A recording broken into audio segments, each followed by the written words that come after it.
इनका लायक होना एक तरफ, बट इनकी अप्रोच क्या थी? इनकी अप्रोच यही थी, जनरल बनना।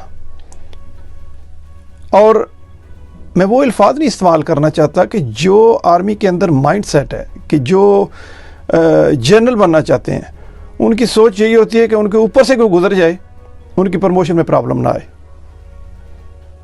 आई एम सॉरी टू से my brothers, this is what the army is. उनको कोई परवाह नहीं होती कि दुनिया के अंदर और क्या कुछ हो रहा है। उनको सिर्फ अपने रैंक और अपने टारगेट को अचीव करने के लिए उस लाइन एंड लेंथ को सीधा रखना पड़ता है, और वो रखते हैं। तो और फिर रिजल्ट क्या निकलता है? Chief of army staff general Qamar Javed Bajwa.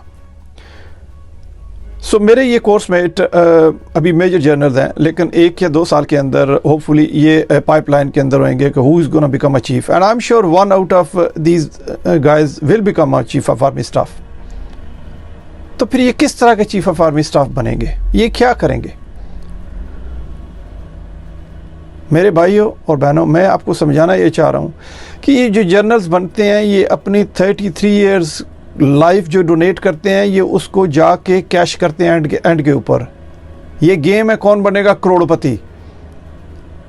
जब एंड के ऊपर कोई चीफ बनता है, इसके बारे में मैं व्लॉग डिफरेंट करूँगा कि ये चीफ ऑफ आर्मी सेलेक्ट कैसे किया जाता है, उसकी क्या करैक्टर ट्रेट्स होती हैं या उसकी रिक्वायरमेंट्स क्या होती हैं। ये मैं आपको eye opener kind of vlog में आपके लिए सेपरेट बनाऊंगा और आपको बताऊंगा। लेकिन मैं ये बता रहा हूँ कि हम जब आर्मी के अंदर होते हैं और हम कसम उठाते हैं, ओथ उठाते हैं कि हम अपने मुल्क की हिफाजत करेंगे, अपने मुल्क जिसको हम पाकिस्तान को माँ कहते हैं उसकी हिफाजत करेंगे। क्या आप देख रहे हैं कि जनरल बाजवा ने अपनी माँ के साथ क्या किया है, हमारी माँ के साथ क्या किया है? और फिर अनफॉर्चुनेटली, सॉरी माय ब्रदर्स, ये जो जनरल बनेंगे या इनसे बाद आने वाले बनेंगे, उनका भी लाइन लेंथ एक ही होती है। वो क्या मुल्क की खिदमत करेंगे? तो मेरा बात करने का मकसद ये है कि जो पाकिस्तान के अंदर ये 16 जमातें इकट्ठे होकर गवर्नमेंट कर रही हैं, मेरे भाई और बहनों, they are not gonna do anything for you. आप अवाम को उठना पड़ेगा। इन जमातों के अंदर कोई जान नहीं थी, they don't have any backbone. इनको एनर्जी दी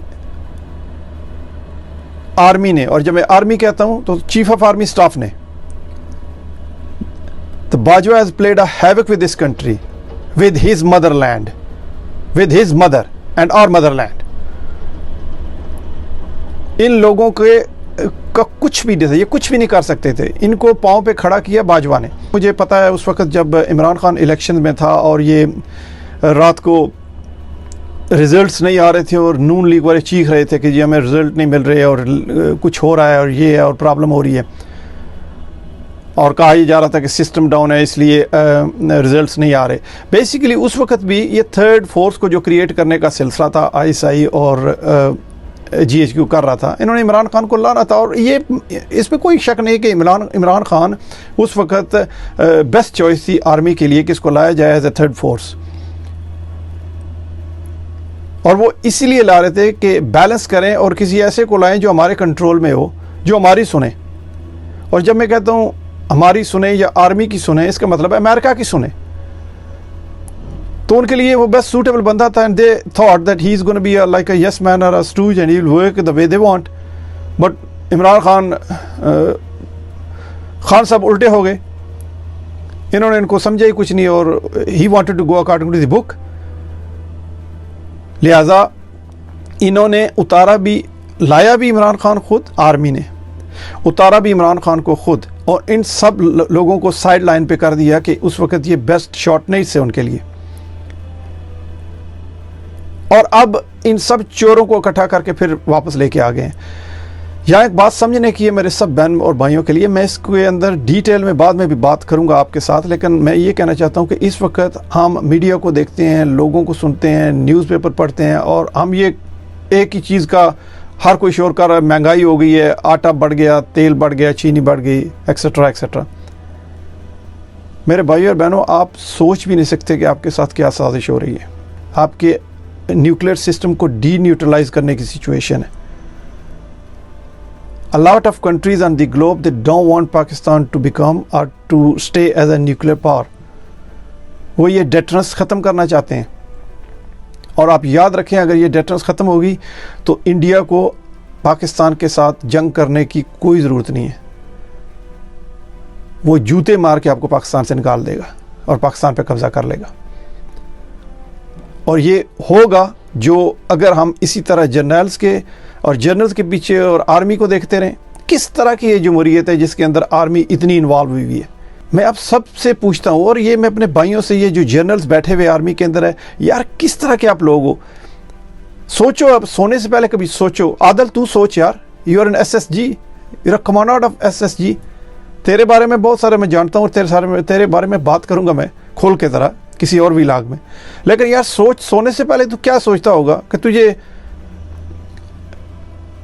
शहबाज शरीफ को सलूट मारना पड़ेगा, वो तेरा चीफ ऑफ आर्मी स्टाफ है। तेरा इंटीरियर मिनिस्टर राना सनाउल्लाह है। तेरा फॉरेन मिनिस्टर बिलावल है। कमान यार, कैसे तू सोता है, कैसे तुझे नींद आती है? किन लोगों को तुम सलूट मार रहे हो, किन लोगों को तुम उबे कर रहे हो? अंदर हिलता नहीं यार। We are over 50s, we all are over 50s यार। मरना है, सच की जरूरत नहीं है। यहाँ अपनी कंट्रीब्यूशन करो। ये मुल्क हम सब का है। और मैं ये नहीं कहता जहाँ मैं हूँ, जहाँ मैं बैठा हुआ हूँ, मैं जो कुछ कर सकता हूँ अपनी हैसियत के मुताबिक मैं वो कर रहा हूँ पाकिस्तान के लिए, पाकिस्तान के लोगों के लिए। और मैंने बहुत कुछ किया है, मुझे इस पर फ़ख्र है। लेकिन मेरे भाइयों, आप जिन अपॉइंटमेंट्स के ऊपर बैठे हुए हो, आप बहुत क्लोजली चीज़ों को देख सकते हो और समझ सकते हो। जनरल तो तुम बन गए हो सारे, आगे क्या करना है? मरना भी है हमने यार।